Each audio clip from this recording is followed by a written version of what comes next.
Hello, welcome to the Uplifting Content podcast. I'm your host and the founder of Uplifting Content, Ione Butler. And in each episode, I'll be speaking to a special guest about a topic that we hope will inspire and uplift you. Enjoy the show.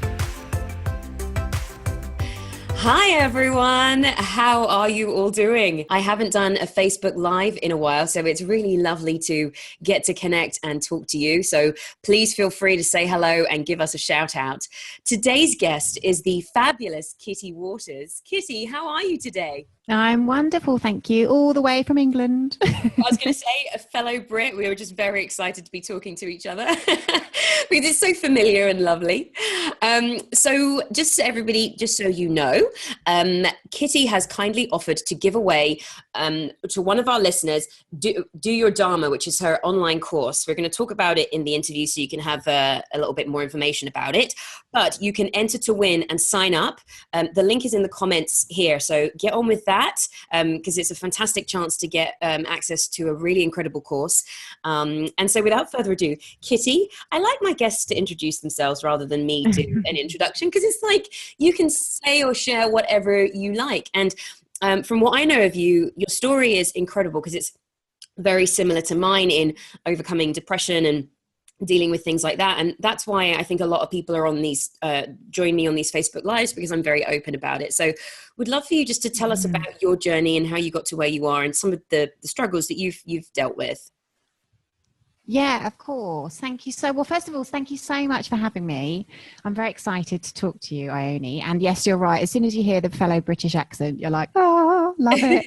Yes. But let me set the scene for your listeners. So my name's Kitty Waters. I'm a podcast host. I have my own podcast, Kitty Talks, and I interview thought leaders that are changing the world with their work. And I've been doing that for the last year. And I'm also a serial entrepreneur. I run a property business. I run another business, a talent business. And as you mentioned, I've just launched my first online course, Do Your Dharma. And Do Your Dharma is like the culmination of my lifetime's work. So I'll tell you a little bit more about it as we begin talking. But I've very much taken my life from pretty much, well, I would say one actual nervous breakdown. And then I suffered with depression on and off for about 10 years. And of course, when you're kind of in the middle of something like that, you don't really know why the hell it's happening.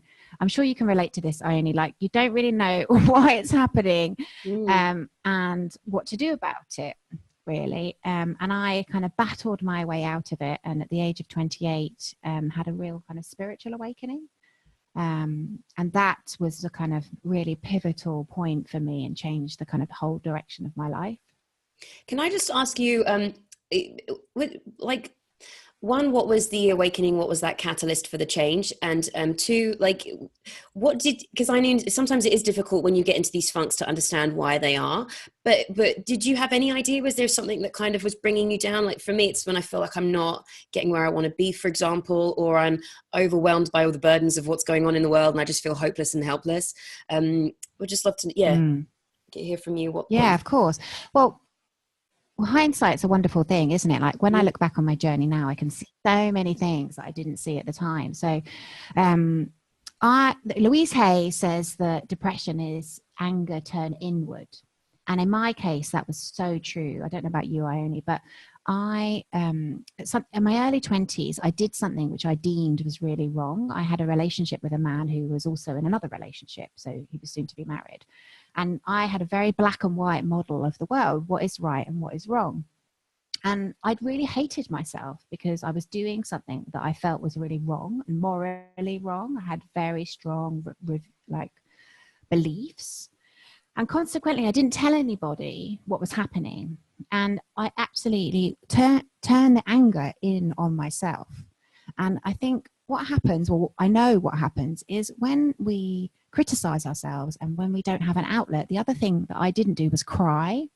So I was never very in touch with my emotions. I'd grown up in a family, very typical British family, stiff upper lip, don't say how you feel. I think so many of us, from childhood are told, it's okay, don't worry, don't cry, you're going to be okay. And I'd very much learned that you don't cry, you don't show any sign of weakness. And so rather than letting out my emotions when I was upset, I just bottled them all up.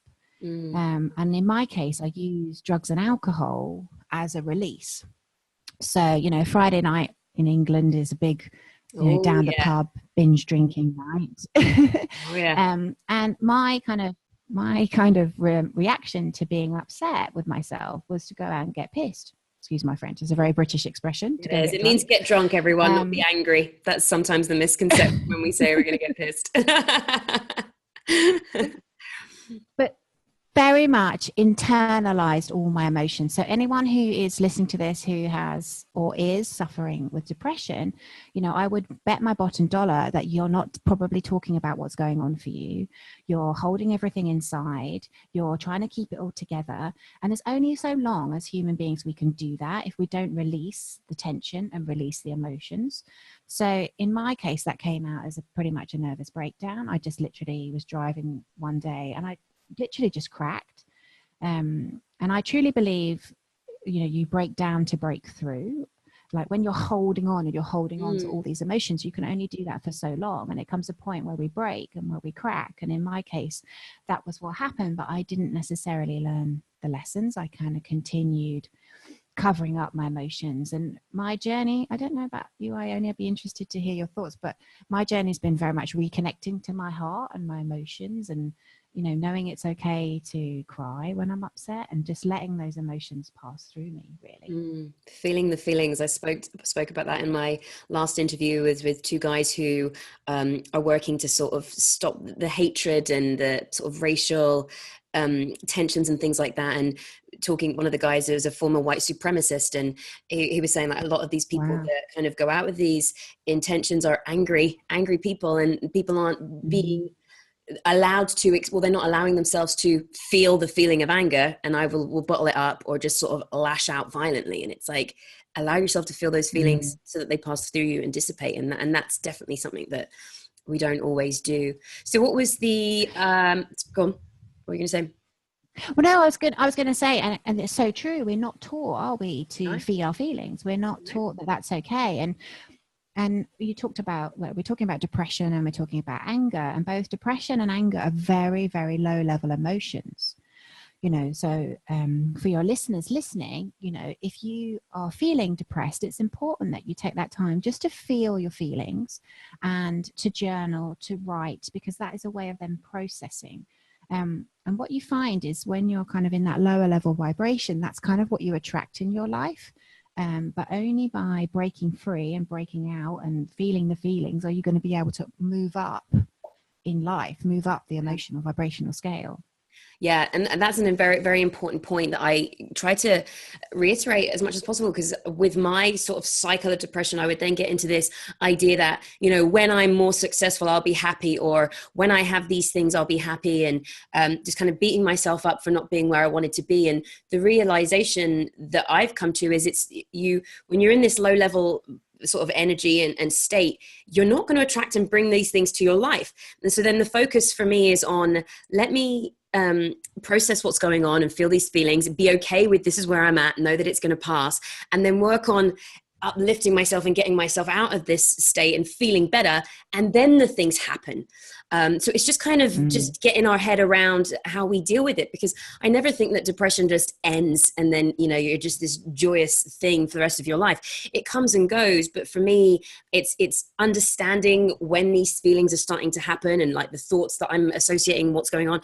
And then kind of, it's like a wave, like just riding the wave of life and depression and emotions and feelings.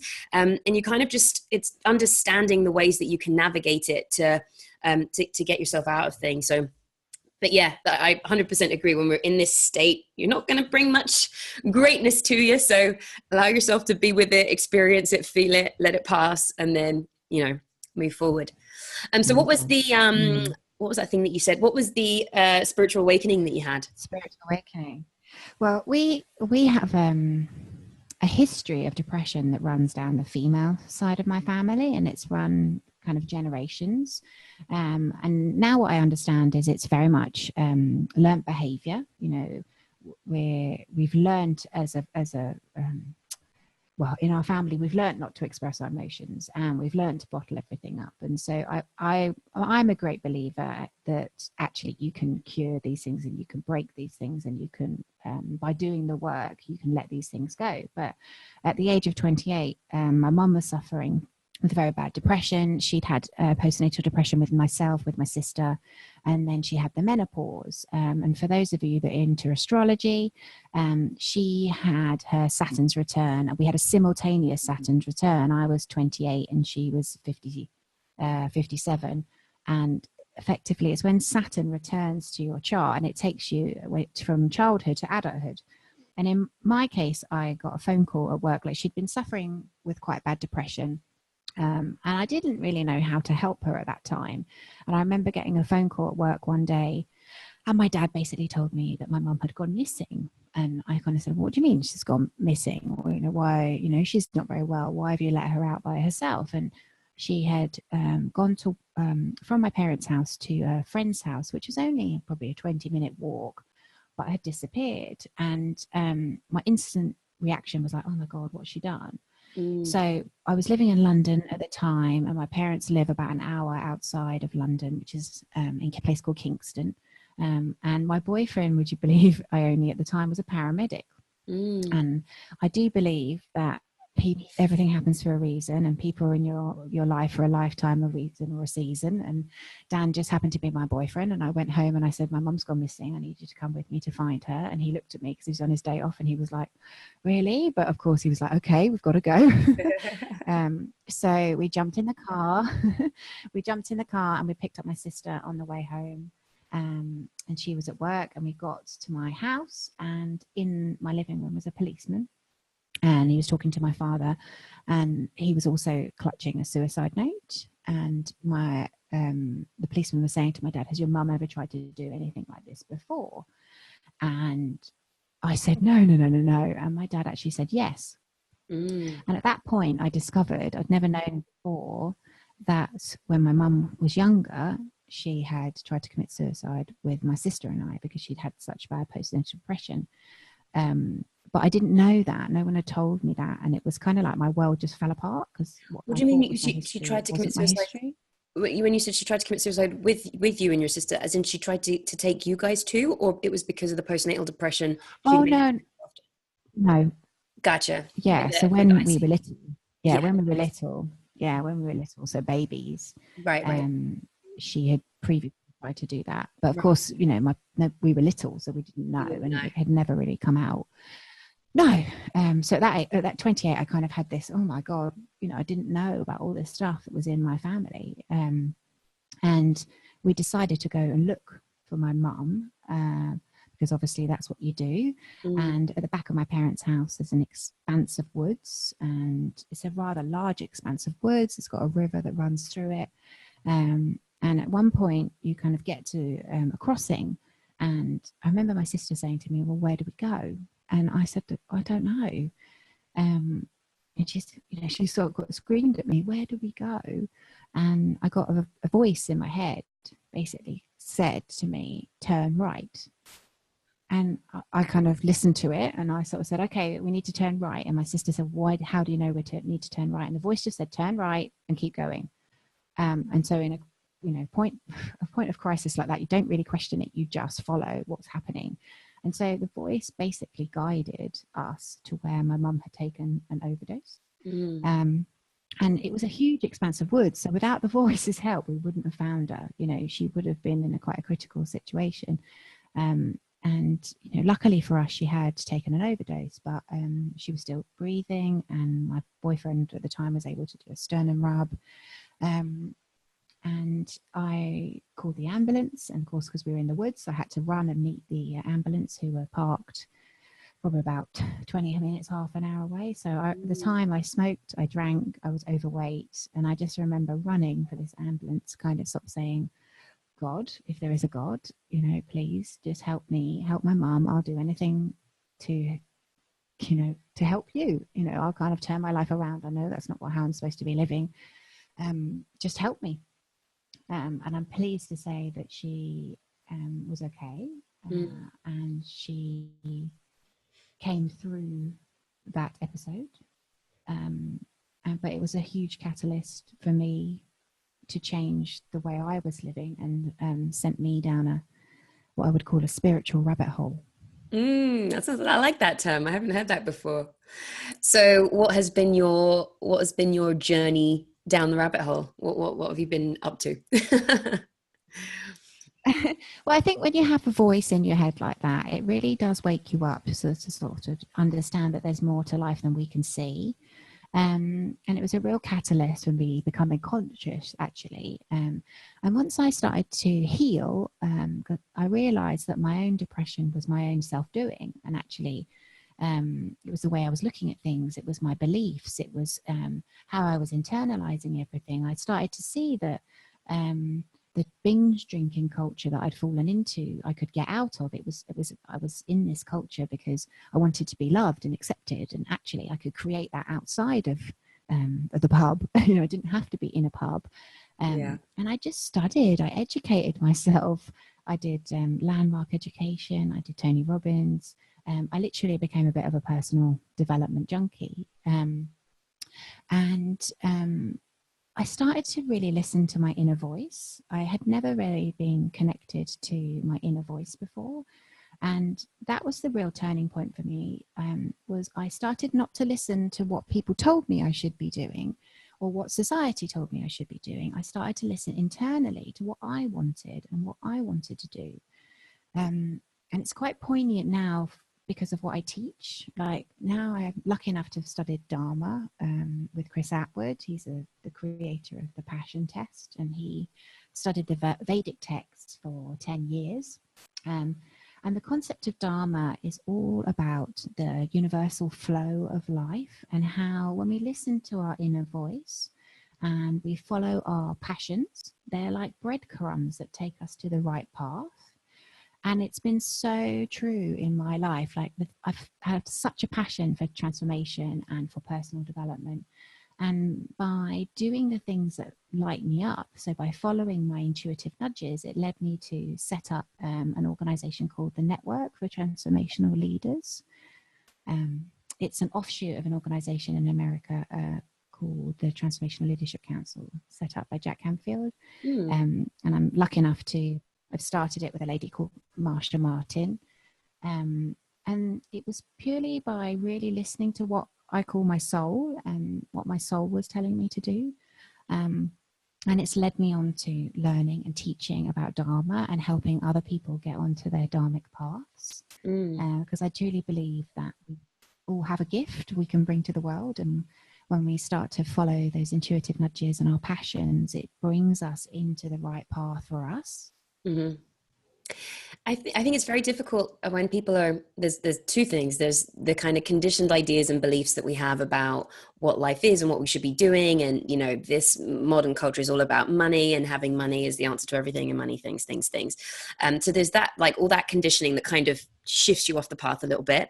And then what was the other thing I was going to say? Oh, yeah. And then just sort of being kind of caught up in what everyone says you should do, and then being caught up in like just the stress of life and trying to stay afloat and trying to keep up with work and surviving, basically.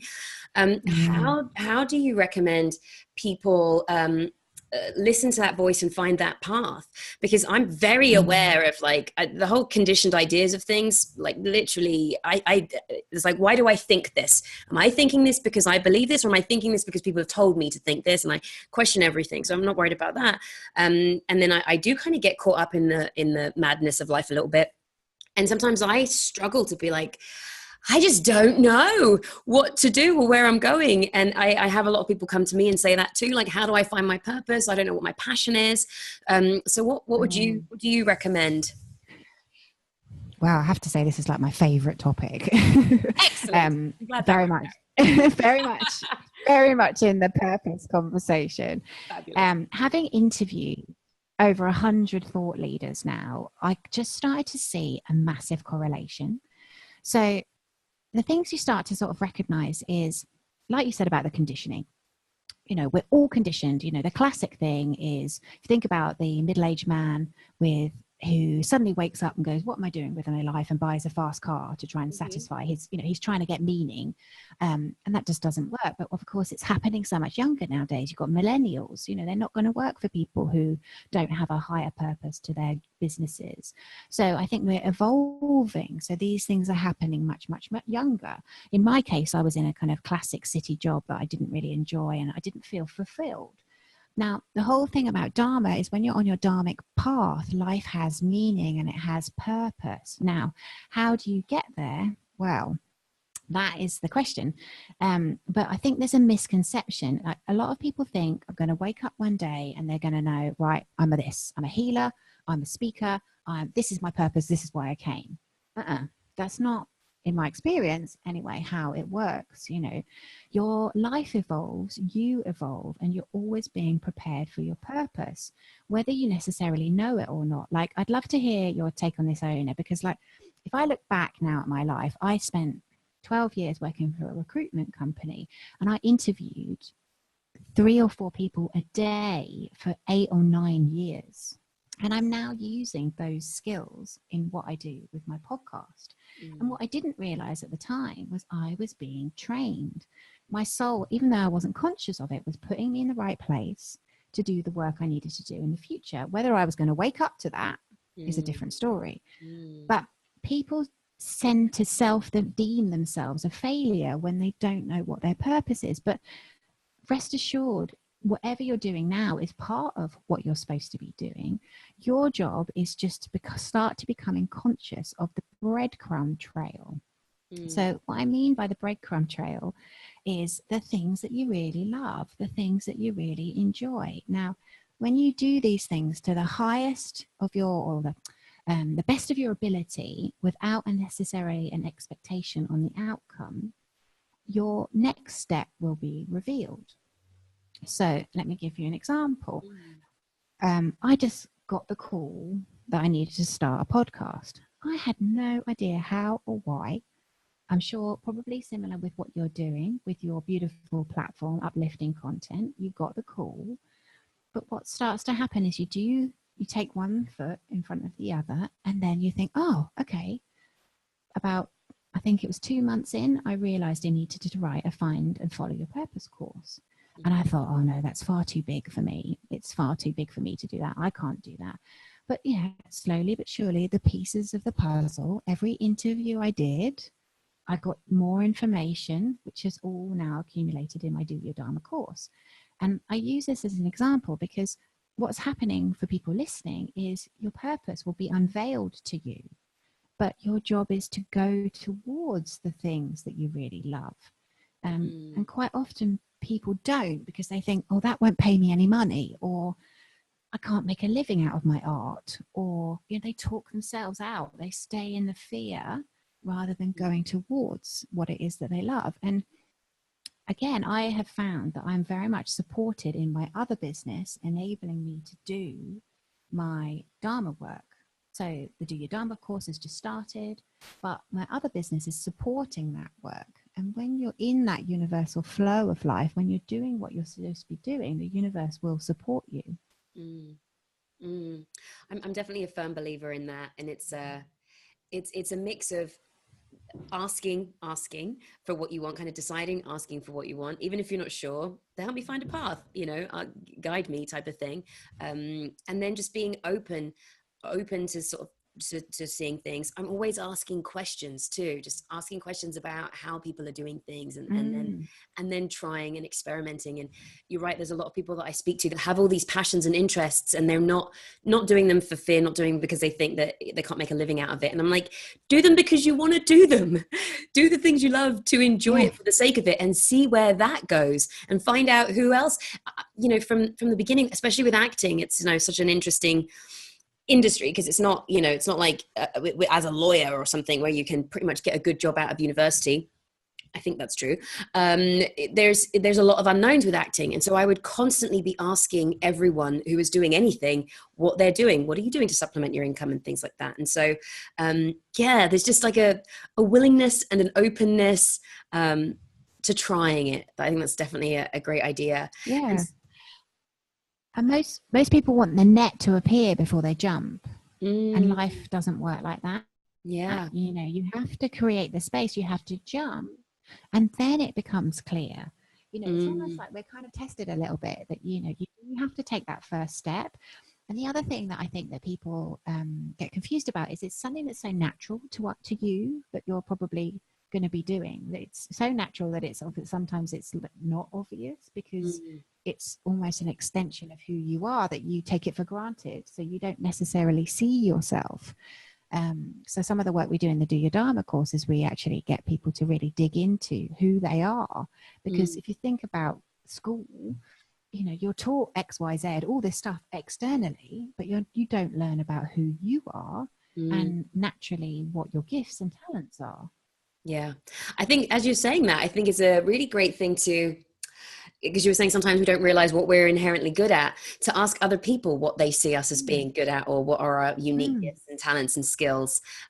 Because sometimes having somebody else tell you that really helps. I had a friend recently who's like, I mean, I think he's like a cheerleader. He's just so supportive and incredible, and has really kind of got me thinking about things that I had in the back of my mind, but wasn't really doing actively. But him sort of championing me and saying like, I see you doing this, you know, it really gave me that push. So asking other people for advice, I think is a good step. And so with the Do Your Dharma course that we're giving away somebody a chance to win, link in the comments below, everyone. Can you just talk us through this fantastic course that you created, or just give us a bit more info about what that would be? 6 weeks? Is it a 6-week thing? Yeah, it was actually 8 weeks because we give you kind of a couple of breaks in the middle. And so we've got our first group of 8 ladies going through it at the moment. But it literally takes you on a journey. The Do Your Dharma course is a way of being. It will shift how you view and see life. So it takes you on a journey. So you start to see things in a different way. So let me give you some specifics. So initially we explain and we demystify the concept of Dharma, because depending on, you know, who you are, it's a word that's used in a lot of Indian languages and Indian traditions, but actually it's the Vedic text definition that we use. So it's the path of right action, effectively, and we dig deeper into that, and so you get a real understanding of what Dharma is effectively. And then we dig deeper into you as a person, so you come out with a much more rounder view of what your skills are. I'm very lucky, I've got a very good friend of mine, Nick Haynes, and we utilize his work with Chinese medicine to help people understand themselves at a deeper level. We then look at what's blocking you, because we all have thoughts and beliefs that are basically blocking us from doing our Dharma. So it could be that you can't make money from it. You know, what is it that the things, the fear, the lower level vibrations that are holding you back? And we unblock you. We talked about depression. You know, we take them from being inside and we get them out so that they're no longer holding you back. And then we go a lot deeper into the emotional vibrational scale, like we touched on it in this interview. And we look at how you can move yourself from the bottom to the top, and why it's so important to follow your bliss. Like you hear, you know, Joseph Campbell, it's a very kind of well-known term, follow your bliss. But actually it's got real meaning to it, because when you're doing the things that you love, you're passionate about, it's a very high level vibration, like gratitude, for example. You know, it puts you in a very high state. Now, actually doing the things that you're really passionate about does too. Like, I'm sure if people are listening, they can relate when they really do something they really love. Time passes really quickly, and you know, before you know it, you know, you've lost, I don't know, if you're painting, like an hour or two. And so we go into that in a lot more meaning. Also look at levels of consciousness, because as you go on this journey, as you leave behind the lower level fear, the lower level emotional state, and you go up the chart, you're actually increasing your consciousness. So we dig really deep into that, and then by the end of the course you almost have a life vision and a life map. And a different way of looking at life and how you approach it effectively.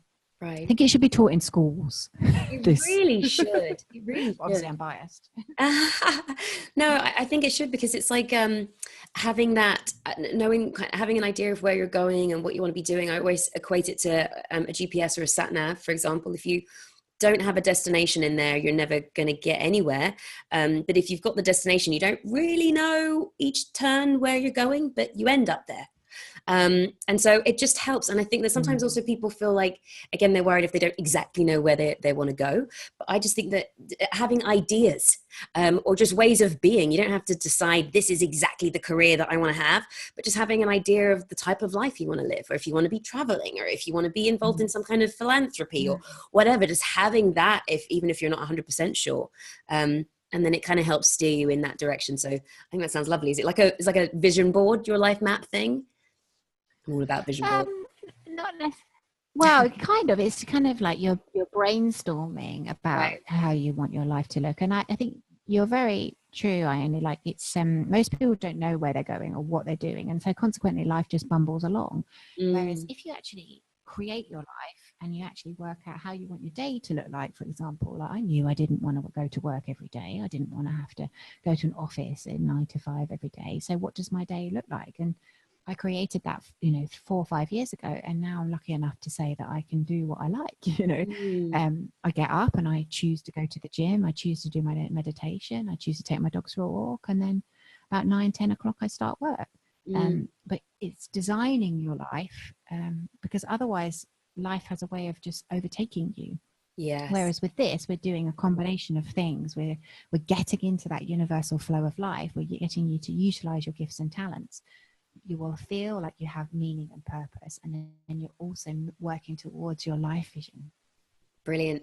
Thank you so much for offering giving away one of these spots, because I think it's a fantastic opportunity for our listeners. So you'd said that it's already started, but they can still watch the videos. Is it only for women or is it for men too? Well, I seem to have more of a female audience, but I'm very open to men. If they would like to do it, then absolutely, it does not bother me. So yeah, we've got a group going through it at the moment, but it's all online. So effectively there are worksheets, there are videos, there's recorded calls. So you actually could probably tap into the previous recorded calls as well. So it's all very doable from a remote perspective. And there's a Facebook group of everybody that's going through it. Perfect. So enter to win that, and we'll announce a winner. We run the competition signups for like a month, so we'll announce that in a month. But in the meantime, Kitty, where can people find out more about you? Yes. Sometimes my segues are really appalling. It's okay. I was just trying to thinking, what is my Instagram handle? I can't remember. No, come over and listen to Kitty Talks, the podcast, because what we do in the podcast is we interview amazing people like yourself, Ione, who are really changing the world with their work. And we get them to explain their journey. And, 9 times out of 10, exactly what we've just described. They're listening to their inner voice. They've broken out of the system. And when we do that, you can just create lives so good. You do pinch yourself, because it's phenomenal what happens when you do your Dharma. Like, I couldn't believe the organization I'm lucky enough to run with one of my best friends, Marsha Martin. This is so better than I ever could have imagined. I never could have dreamed the impact that this has had on my life. And I think that's testament to when you do your Dharma, what can happen. So come over to Kitty Talks. It's Kitty_talks on Instagram, and then the website is kittytalks.com, and listen to the interviews, join our community. We'd love to have you with us. Fantastic. Kitty, thank you so much for your time. It's been lovely talking to you. I was actually listening to your last podcast episode, and in a similar way to, I think, this podcast, really great guests and really insightful, helpful information. So a really good thing to listen to for people that kind of want practical ways to sort of live the life that you want. So thank you for your time, and thank you again. Yeah. Everyone sign up. Really nice to meet you. Yes, you too. It's lovely. Always lovely talking to a Brit. Take care, everyone. Bye. Bye. Thank you for listening to the Uplifting Content podcast with me, Ione Butler. I record these episodes live on the Uplifting Content Facebook page every Tuesday and Thursday at 10 a.m. Pacific. So if you want to be part of the conversation, join our Facebook Live to share your thoughts and questions. Make sure that you're subscribed so that you get updated with the latest episodes twice a week, every Tuesday and Thursday. And if you enjoy the podcast, please leave a review on iTunes. It really helps us to reach more people and more listeners. So once you've done a review, email us a screenshot of your review to info@upliftingcontent.com and we will send you a special gift to say thank you. Lastly, the only way that you'll ever get notified from me is if you sign up for my weekly-ish email, which will have information about all our giveaways, what I'm up to, who's coming up on the interviews, just all the good stuff that you don't want to miss. So that's it. We'll have links to all that information in the show notes, and I look forward to hearing from you and seeing you on the lives perhaps soon. Bye.